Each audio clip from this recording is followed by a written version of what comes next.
Selamat berjumpa kembali, rekan-rekan. Pada pertemuan kali ini kita akan membahas topik persamaan dan fungsi lanjutan sebagai kelanjutan dari pertemuan 6 sebelumnya. Kita membahas tentang persamaan dan fungsi. Di dalam persamaan dan fungsi ini kita review sejenak tentang fungsi linear yang kita pelajari berbentuk garis lurus, baik punya hubungan positif, maka kalau punya hubungan positif dia akan memiliki garis lurus dari kiri bawah ke kanan atas, atau sebaliknya fungsi linear dengan slope negatif atau gradien negatif akan punya gambar dari kiri atas ke kanan bawah. Nah, sementara fungsi kuadrat, rekan-rekan, kita lihat contohnya kalau kita kemudian merujuk pada persamaan ini misalnya, kita akan punya A0 atau AB, atau di sini biasanya orang menyebutnya A X kuadrat BX plus C, ada yang menyebutnya begitu. A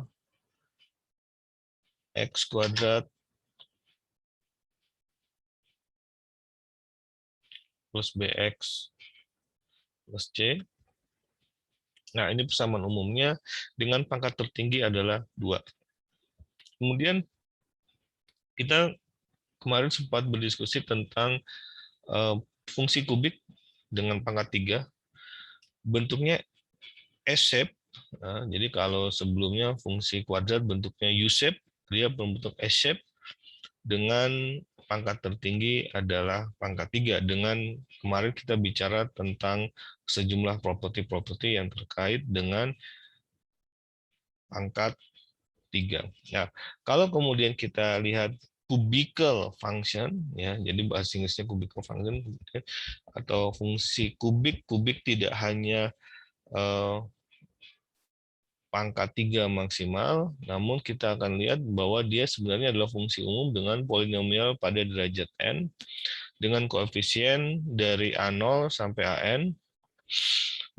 Definisi persamaan polinomial derajat 3 misalnya, ini yang disebut dengan polinomial kubik, atau ini adalah polinomial pangkat 3. Persamaan polinomial pangkat 3 yang disebut dengan persamaan polinomial kubik. Nah, kalau teman-teman lihat contohnya seperti yang kita lihat berikut ini, polinomial kubiknya, jadi dia akan membentuk S-shape. Jadi teman-teman lihat dari yang biru ini, kemudian dia dari kiri atas ke kanan bawah melalui garis sumbu, irisan sumbu X dan sumbu Y, pun demikian dengan Y pangkat X pangkat 3, dia berbentuknya S-shape. Dan Y sama dengan jika dan hanya jika X sama dengan 0 pada satu titik dengan fungsi model seperti ini. Kemudian ini adalah contoh kita kemarin, kita review kemarin, di mana kalau kita punya fungsi pangkat 3, maka tambahan 15X akan mengurangi titik beloknya. Jadi kalau teman-teman lihat 15X ini, dengan kita menambah 15X saja, maka kita akan mengurangi titik beloknya. Ya, jadi tingkat belok dari fungsi persamaan ini sangat bergantung pada fungsi 15X. Jika X kurang dari 0, penurunan 15X akan membantu kurva turun dan tidak akan meningkatkan X. Jadi 15X ini akan mengurangi 2 titik beloknya. Kemudian kalau kita tambahkan konstantanya lagi, ini menunjukkan ada intercept vertikal dan menunjukkan bahwa persamaan tersebut punya satu intercept vertikal di titik 10 ini. Jadi dia akan switch atau kemudian dia akan membentuk kurva yang akan memotong titik Y, memotong satu titik di aksis Y, sehingga bentuk persamaannya jadinya S-shape-nya dia akan melengkung seperti ini. Teman-teman bisa mencobanya di Wolfram Alpha. Nah, aplikasi persamaan kubik di dalam ekonomi yang paling jelas terlihat dalam teori biaya, di mana total biaya dalam jangka pendek lebih realistis jika direpresentasikan dalam persamaan kubik. Kenapa? Kita akan melihat bahwa ongkos naik ketika kalian akan memproduksi barang ketika terlalu banyak, Q-nya 3,5 misalnya, atau terlalu sedikit. Ya. Jadi hal ini menunjukkan bahwa kenaikan ongkos itu bisa karena secara natural dalam ekonomi bisa disebabkan oleh kalau kita memproduksi barang terlalu sedikit, ya dong, karena kalau kita biaya yang terlalu sedikit, maka fixed cost tertentu kita sangat besar dan itu akan mempengaruhi variabel kita, variabel cost kita. Sebaliknya demikian, jika kita terlalu banyak, maka biaya variabel kita lah yang akan menyebabkan total biaya kita akan juga semakin banyak. Sehingga sebuah perusahaan akan menentukan titik produksinya pada titik-titik belok ini. Jadi kalau di sini dia akan semakin tinggi, kalau di sini dari Q0 sampai Q1,5 biayanya juga relatif besar relatif terhadap Q-nya. Sementara kalau di antara 1,5 sampai 3,5 titik ini merupakan titik yang paling efisien bagi sebuah perusahaan untuk berproduksi. Mengapa? Karena seperti inilah logikanya. Jadi fungsi awalnya adalah fungsi kubikel di mana titiknya di sini harusnya titiknya itu adalah harusnya di sini ya. Titiknya ada di sini. Kemudian titiknya ada di sini. Jadi dalam mengambil keputusan perusahaan akan melihat bahwa pada titik tertentu kalau kita menambah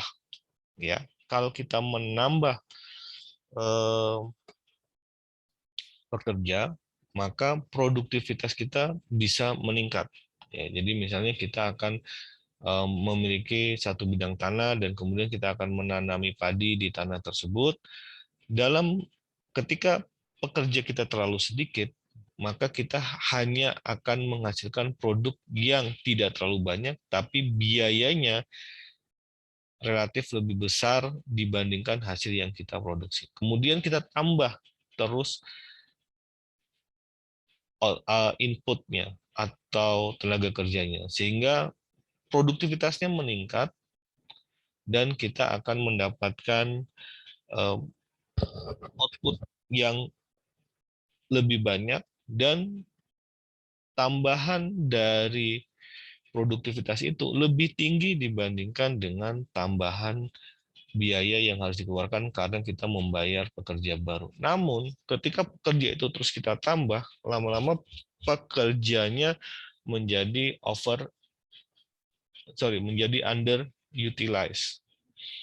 Kenapa underutilized? Karena semuanya telah selesai dikerjakan, sehingga mereka punya waktu lebih banyak untuk nganggur, punya waktu lebih banyak untuk ngobrol, dan seterusnya. Dan akhirnya kita tetap terus membayar biaya-biaya produksi untuk membiayai mereka.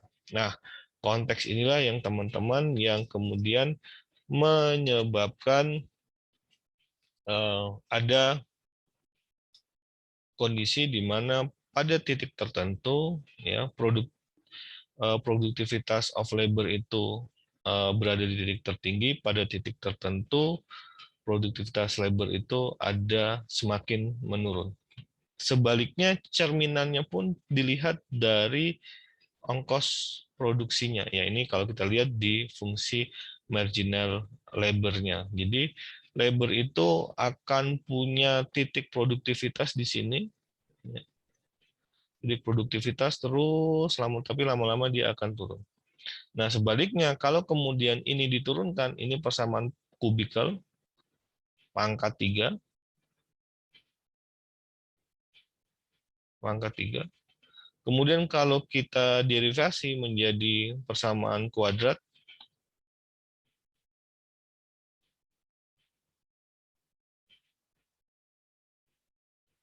maka dia akan jadi seperti ini. Sehingga kita akan melihat fungsi marginal kuadratik di mana kalau kita menambah labor pada titik tertentu akan tinggi, sampai pada titik tertentu dia akan turun terus tambahannya sampai di titik 0. Nah, pemaknaan ekonominya, jadi setiap tambahan tenaga kerja akan menaikkan produktivitas. Produktivitas akan bertambah terus. Setiap tambahan tenaga kerja sama produktivitasnya di titik ini. Setiap tambahan tenaga kerja, produktivitasnya makin lama makin berkurang di titik ini, di area ini. Dan ketika ini setiap tambahan tenaga kerja terus berkurang produktivitasnya sampai ke titik minimumnya nanti. Jadi itulah bagaimana dinamika atau penggunaan persamaan kubikel dalam ilmu ekonomi. Nah, kita juga mengenal ada fungsi rectangular hiperbola. Nah, fungsi rectangular hiperbola, properti utamanya adalah ini. Jadi, Y sama dengan 1/X. Y dan X akan berubah secara inverse. Nah, ketika X sama dengan 0, maka Y tidak akan terdefinisi. Area membentuk segi 4 yang ditunjukkan oleh antara aksis Y dan X dengan salah satu titik pada persamaan hiperbola. Setiap area ini memiliki luas yang sama pada setiap titik. Jadi luas area ini ya punya luas yang sama di setiap titiknya. Jadi area ini surprisingly seperti itu. Jadi mereka punya area yang sama di setiap titiknya. Jadi persamaan ini akan membentuk area yang sama di setiap titiknya. Nah, ini adalah contoh rectangular hiperbola. Jadi kalau kemudian kita gunakan ini, Y sama dengan X, kemudian X-nya kita ganti 1000, 10.000, dan seterusnya, menunjukkan X semakin lama semakin rendah. Tapi pada saat mendekati terhingga positif, Y akan mendekati batas nilai sebesar 0. Nah, ini yang menunjukkan limit Y mendekati 0. Jadi dia akan tidak terhingga sampai pada satu titik akan mendekati 0.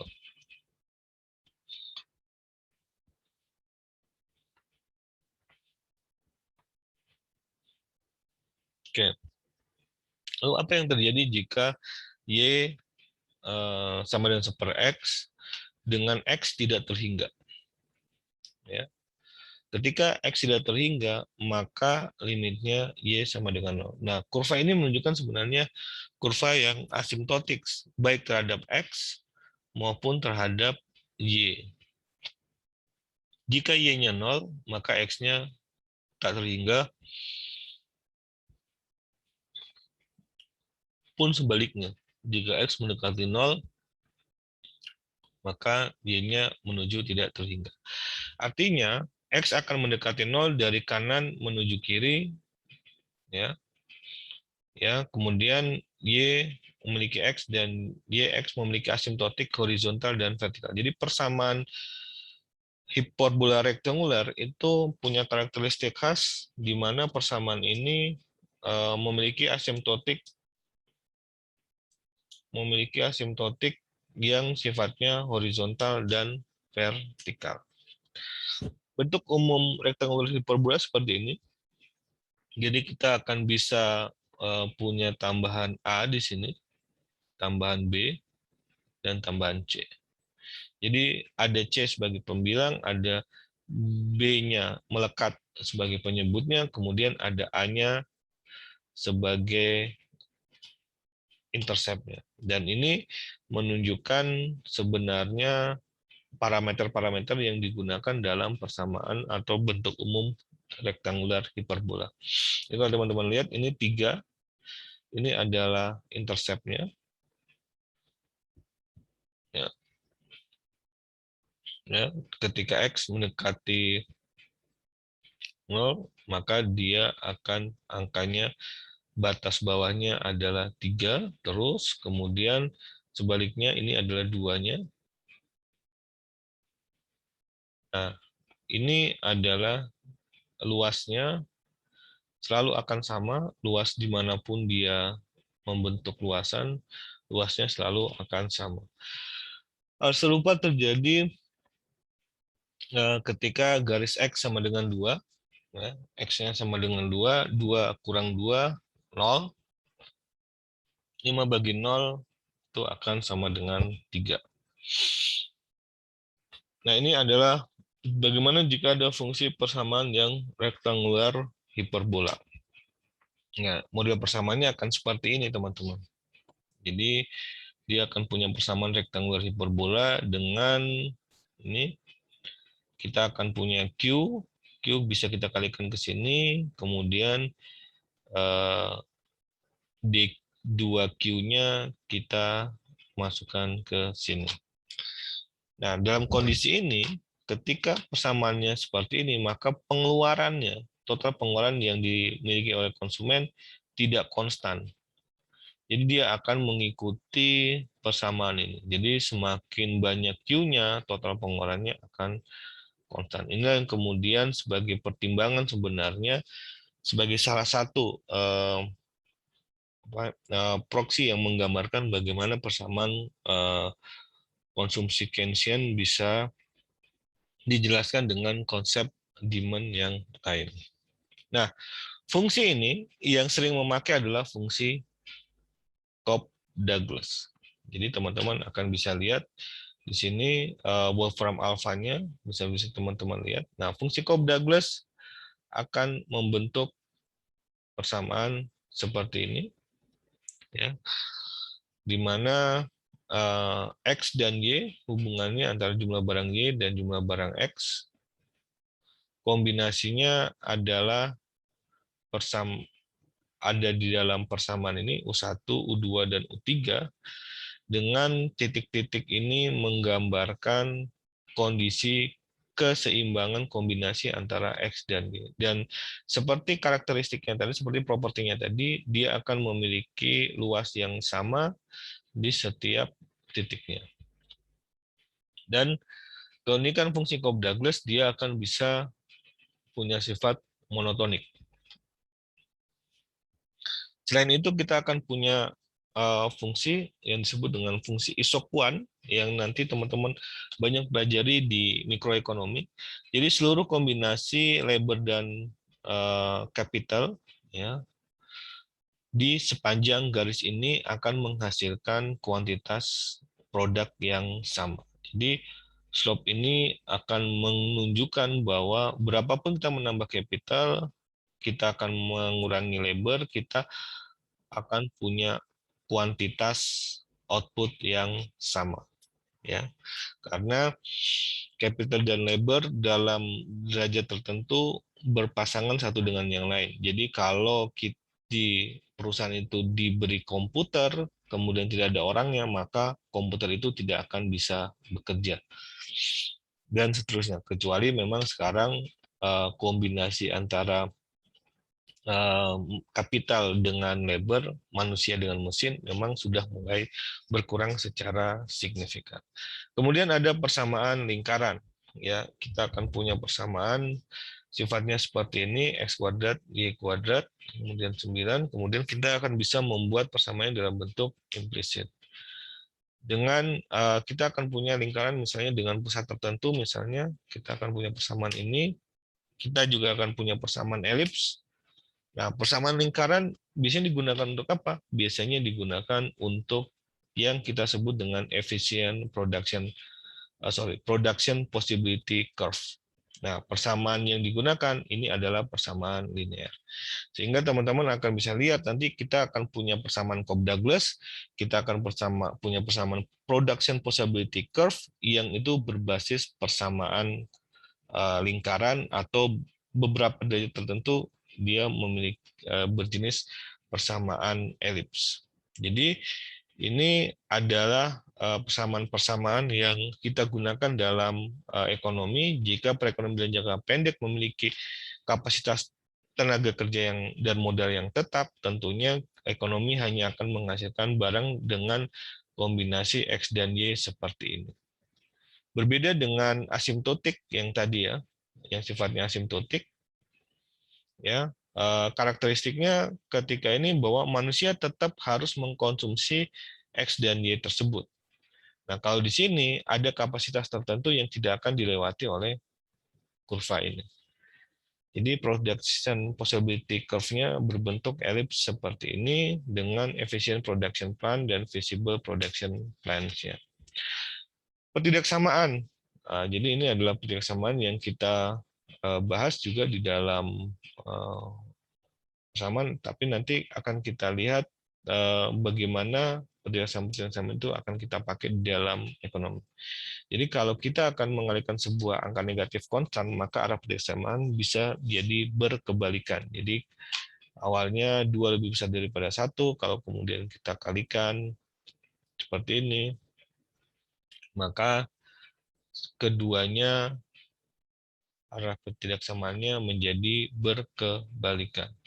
Awalnya 2 lebih besar daripada 1, kemudian kita kalikan negatif konstan, jadinya minus 10-nya yang lebih kurang daripada 1.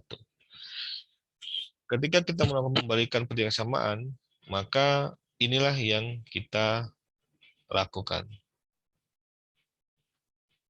Jika A lebih dari D, lebih dari B, maka seper A lebih dari seper B, dan kalau A kali B-nya sama dengan kurang dari 0, ini juga sama seper A kurang dari B, seper A kurang dari seper B, dan A kali B lebih dari 0. Jadi case-nya seperti itu teman-teman. Jadi kalau seper A itu kurang daripada seper B, maka perkaliannya itu lebih daripada 0. Ini adalah solusi pertidaksamaan. Ya, ini seperti kalau kita punya daerah linear programming ya. Jadi teman-teman akan bisa lihat mana daerah visible kita hanya akan memproduksi di atas kurva. Mana daerah tidak visible kita tidak bisa memproduksi di bawah kurva. Pertidaksamaan kuat seperti ini, pertidaksamaan kuat X lebih dari 5, X lebih dari sama dengan 5. Nah, ini adalah pertidaksamaan pada fungsi konsumsi. Ya, kalau teman-teman lihat, ada C, AY plus B, A. Kemudian kita akan mendapatkan APC-nya rata-rata konsumsi Y, rata-rata konsumsi per pendapatannya. Ini adalah hubungannya. Ya, berikut ini tunjukkan bahwa APC atau average propensity to consume itu pasti lebih besar dibandingkan dengan marginal propensity to consume. Sehingga kalau teman-teman lihat slope-nya itu pasti lebih besar APC dibandingkan dengan MPC. Demikian teman-teman pengenalan ringkas tentang ketidaksamaan. Sampai bertemu lagi pada pertemuan selanjutnya. Terima kasih.